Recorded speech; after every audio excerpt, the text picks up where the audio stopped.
So you've searched for months and months for your home and you finally purchased your property. Now, closing day is coming up. What should you expect?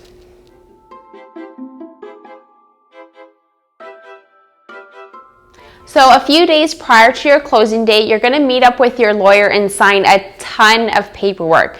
You're going to go over the agreement again, go over the lawyer fees, disbursements, land transfers, tax, and you're going to bring a check to them. This check is going to be the remainder of your down payment minus the deposit that you've already made. This is going to be handed to the lawyer and kept in trust until closing day. So one of the most asked questions that we get is, when do I get my keys on closing day?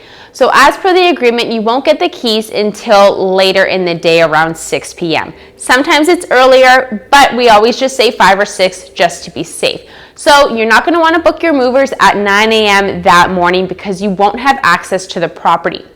When the deed is officially transferred into your name and the house is officially yours, you'll get a call from the lawyer. Then you can go either pick up your keys at the lawyer's office or they'll be left at the property in the lockbox and the lawyer will release the lockbox code for you to go and grab those keys. So you finally got the keys, make your way to the house. The first thing we suggest is taking a look at the entire property, testing out all of the appliances and making sure everything's in good working order. If anything is different, if they've left the place trashed, if you notice you run the dishwasher and it's leaking or there's big holes in the wall, a lot of garbage was left behind, take pictures and let your real estate agent and your lawyer know right away.